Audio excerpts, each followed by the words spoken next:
Salut à tous et à toutes, c'est Florent de la chaîne Hobby Figurines. Aujourd'hui on se retrouve pour une toute nouvelle vidéo, une vidéo sur un paquet d'extensions de Star Wars Légion.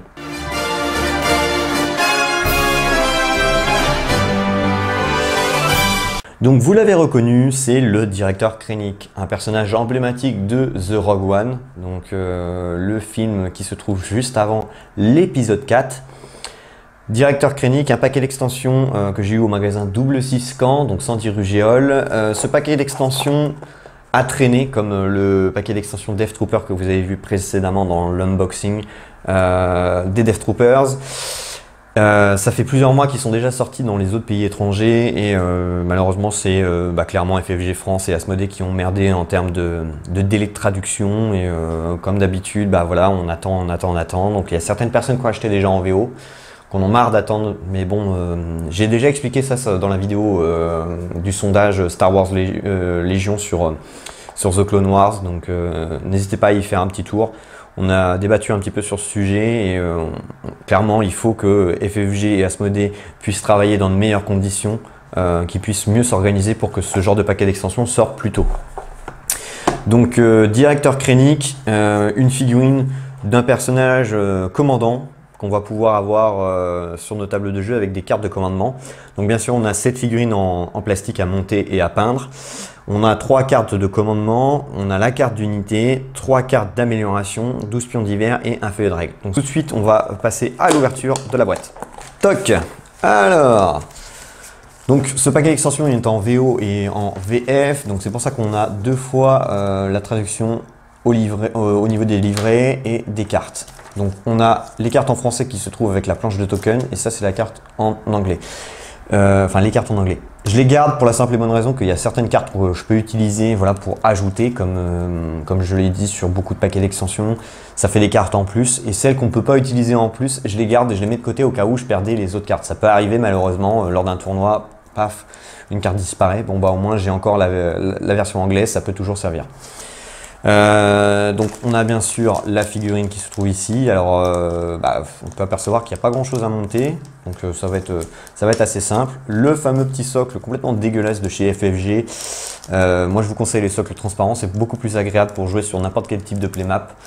Les socles transparents de mon partenaire Ramstack sont vraiment bien, moi je les utilise, au moins je m'embête pas, je peux jouer sur des thèmes Tatooine, Andor, Hot sans avoir la texture voilà, qui n'est pas appropriée. Là au moins par transparence on voit la playmap qui se trouve juste en dessous. Donc on va prendre le petit livret en français, donc c'est pas celui-là, c'est celui-là, hop. Extension du commandant directeur Krennic. Alors on peut voir il y a 3 parties, 4 parties, ouais 4 parties. Il y a la tête, le bras, enfin la main gauche, la cape avec le bras droit et le torse. Et ensuite les jambes, voilà, le tout est à monter donc c'est pas bien compliqué. De toute façon je vous montrerai tout à l'heure en macro. La liste du matériel comme d'habitude, ça c'est un classique. Alors les règles, on a entourage, nom d'unité.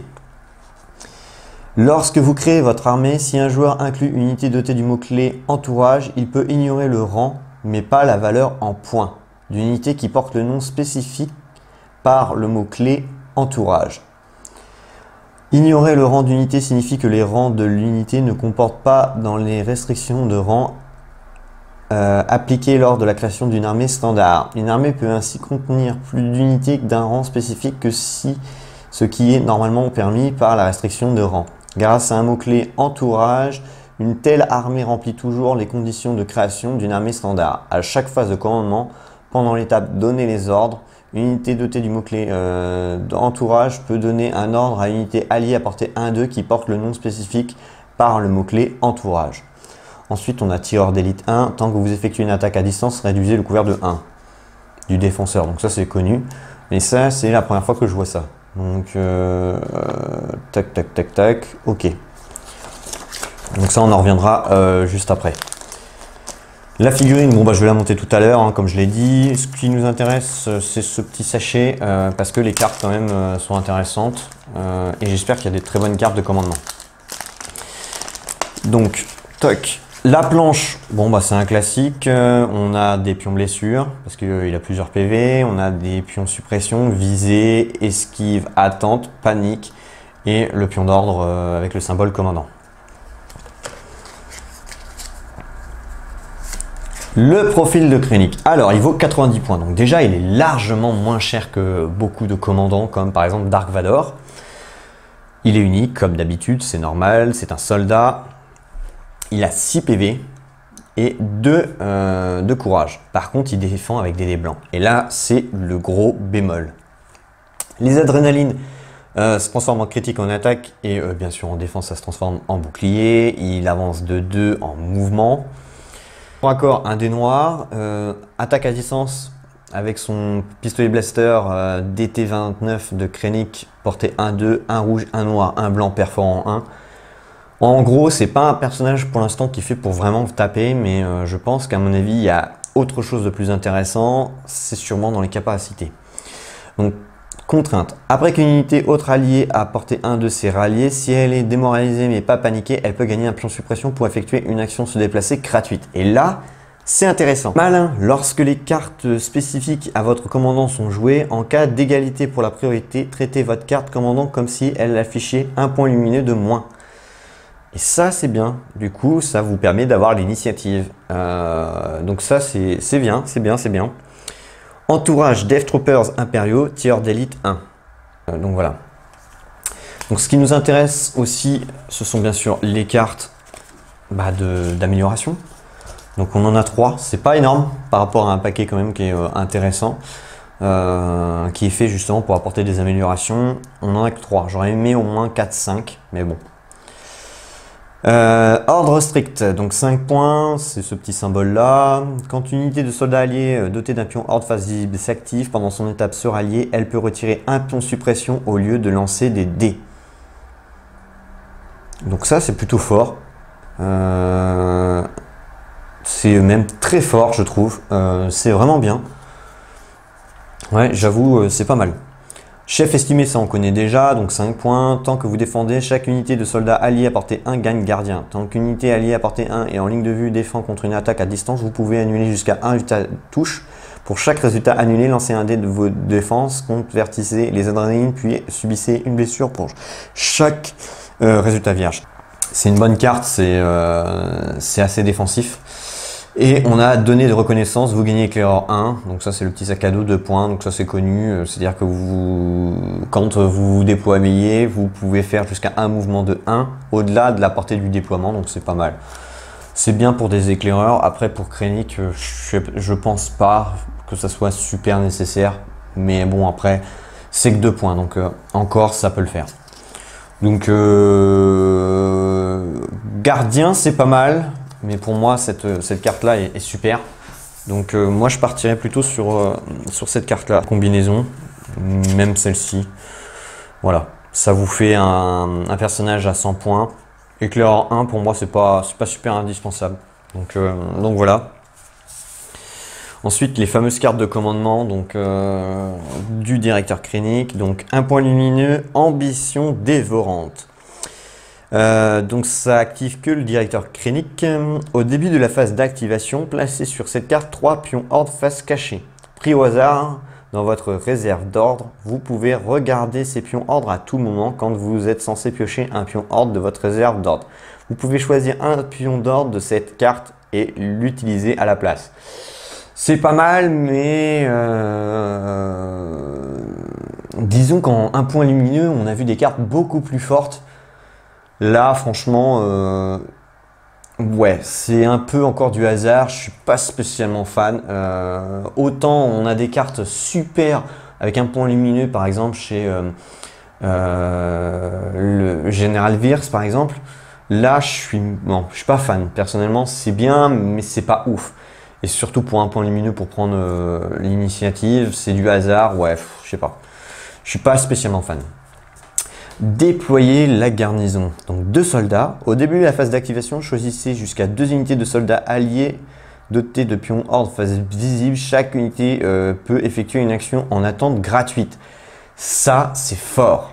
Et ça, c'est super. Alors du coup, Ça peut être même intéressant justement d'avoir 2 unités de Death Troopers avec ça.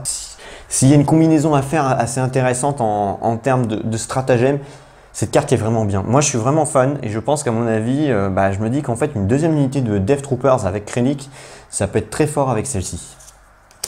Et la dernière carte qui est juste super, franchement, j'aime beaucoup, une annihilation de profil. Donc, directeur Krennic et 2 unités. Chaque unité de soldat gagne 1 pion suppression. Si vous êtes au round 5 ou 6, chaque unité de soldat gagne 1 pion suppression supplémentaire. Parce que c'est pas marqué ennemi, donc je pense que c'est tout le monde. Mais en fait, ça va rajouter des pions suppression et il va y avoir une panique phénoménale, surtout aux tours 5 et 6. Et ça, c'est vraiment bien parce que des fois, les tours 5 et 6 sont assez décisifs pour prendre des derniers objectifs. Elle a du coup, paf, 1 pion suppression supplémentaire, donc ça fera 2 pions suppression par unité. Et du coup, il y a des unités qui pourront rien faire, pas prendre d'objectifs, etc. Et ça, c'est pas mal. Moi, je suis vraiment fan. Donc en gros, vous avez intérêt quand même à prendre des objectifs dès le début, mais en fait, ça va vous permettre d'éviter que votre adversaire puisse retourner la situation en cours de partie. Grâce à cette carte, vous pourrez le contrer. Donc voilà. Donc la figurine a été montée et collée. Alors j'ai juste collé les jambes sur le socle. Le reste n'a pas été collé pour la simple et bonne raison que c'est pour la partie peinture. Je veux me faciliter la tâche, pouvoir démonter facilement pour atteindre certaines zones un petit peu délicates et puis travailler la cape par exemple indépendamment. C'est plus simple pour moi. Après c'est juste une question de choix. Hein. Après vous pouvez très bien tout coller, mais bon, personnellement je travaille de cette manière-là depuis pas mal d'années. Donc je vais continuer, ça va me faciliter la tâche pour la peinture. Donc au niveau de la posture de la figurine, elle est vraiment belle, dynamique. J'aime beaucoup, ça représente bien le personnage. La qualité de la sculpture est vraiment magnifique. Je pense même que je suis persuadé que c'est la meilleure en termes de ressemblance de personnage. On a un visage qui est propre, fin, qui est pas trop agressif au niveau des orbites, contrairement par exemple à un Han Solo qu'on avait déjà vu dans l'unbox. Là, on a vraiment une très très belle figurine, très ressemblante au personnage. Ils ont bien refait le visage. Je suis vraiment épaté. Il n'y a pas de défaut vraiment important. Voilà. Pour moi, c'est la meilleure de la gamme. Autant j'ai été satisfait de Boba Fett, mais je pense que celle-ci est encore meilleure. Parce que justement, le visage, qui est généralement une partie difficile à sculpter, est super bien réussite. Et je suis vraiment très content. Donc c'est un personnage que je vais prendre, je pense, plaisir à peindre. Ça va pas être une corvée, ça va être clairement un pur bonheur. Alors c'est vrai que le blanc c'est pas facile à travailler parce qu'il y a beaucoup de blanc sur cette figurine, mais je vais m'en sortir, ça je me fais pas de soucis là-dessus. Je vais essayer peut-être de vous faire un tuto, je ne suis pas encore sûr, donc vous verrez bien. Si vous en voyez un sortir, tant mieux. Sinon c'est que voilà, j'ai voulu prendre mon temps à peindre, voilà, correctement, sans avoir la caméra qui me déconcentre. Donc voilà, donc je ne sais pas encore à l'heure actuelle.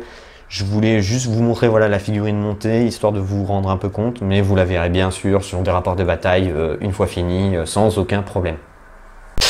Donc voilà, cette vidéo est finie. Donc en conclusion, Directeur Krennic est un personnage fort intéressant. Alors, au niveau du profil, de ses cartes d'amélioration ainsi que des cartes de commandement, il n'est pas aussi bluffant que General Wirth, ça je l'avoue, je préfère encore General Wirth même si il est beaucoup moins cher en plus. Il va défendre avec des dés rouges, il a des capacités de donner des pions visés qui est fort intéressant. Directeur Krennic est un peu différent, c'est-à-dire qu'il va être un peu plus polyvalent, il va être en même temps un personnage qui peut aller à l'attaque, mais en même temps apporter du soutien, contrairement à General Wirth qui est là que pour faire du soutien pur. Ces cartes de commandement, elles sont mitigées. Il y en a 2 intéressantes, une beaucoup moins. Surtout celle avec un point lumineux. C'est mon point de vue. Après, vous pouvez ne pas être d'accord avec moi. Les cartes d'amélioration, il y en a vraiment une qui est vraiment bien. Celle qui donne des ordres stricts, qui est pas mal. Le Directeur Krennic va être fort intéressant justement avec les Death Troopers et là on sent qu'ils ont bien réfléchi au niveau du business, c'est-à-dire de mettre les Death Troopers avec le Directeur Krennic. Ça va apporter un vrai plus parce que je pense que les deux combinés ça va être fort intéressant. Alors pour moi, il faudrait mieux 2 unités de Death Troopers avec Krennic pour prendre des objectifs. De toute façon, leur but, ça va être ça, je pense. Par contre, il va être assez vulnérable. À 6 PV avec des dés blancs, je pense que c'est une figurine qui peut tomber très facilement sur le champ de bataille. Donc il va falloir quand même l'escorter. Et peut-être que finalement, il faudra justement trouver une solution pour lui, pour pas qu'il meure trop facilement, contrairement à d'autres figurines qui vont mieux encaisser. Mais voilà. Après, en termes de figurine, elle est vraiment magnifique, elle est vraiment bien faite et c'est la meilleure avec le Speeder X34 et les Death Troopers. Les figurines que j'ai en ma possession qui sont les mieux faites actuellement. On sent qu'ils ils sont montés en gamme, qu'ils ont de plus en plus de bonnes finitions, de bonnes sculptures. Autant j'étais déçu avec Solo, et autant là, Krennic est vraiment très ressemblant. Donc voilà. Donc n'hésitez pas à rejoindre le groupe Facebook Star Wars Légion, donc le lien est dans la description, à vous abonner aux pages Facebook et YouTube si ce n'est pas encore fait. Si vous le souhaitez, vous pouvez lâcher un petit pourboire sur Tipeee, ça peut aider à développer la chaîne. C'est vrai que bon, c'est un investissement, je fais un maximum pour développer la chaîne, mais bon, il y a des contraintes financières qui des fois freinent certaines choses. Donc si vous lâchez un pourboire de 1, 2 euros ou même plus si vous le souhaitez, c'est fort sympathique de votre part et ça peut vraiment clairement nous aider. Vous pouvez aussi gratuitement visionner des clips qui sont sur Tipeee. Donc il y a des clips musicaux au-delà de 1 minute de visionnage. Ça apporte quelques centimes au portefeuille Hobby Figurines, mais multiplié par plusieurs abonnés, c'est un budget qui n'est pas négligeable. Et en plus, c'est gratuit pour vous. Ça vous demande juste 1 minute par jour de visionnage, voire même 2 si vous avez plusieurs clips à votre disposition. Mais ça, c'est vraiment important pour la durabilité et le développement de la chaîne. Donc voilà, merci encore, je vous souhaite bonne peinture et bon wargame. Au nom de l'Empire Galactique, vous devez soutenir la chaîne Hobby Figurines sur Tipeee. L'Empire vous sera reconnaissant.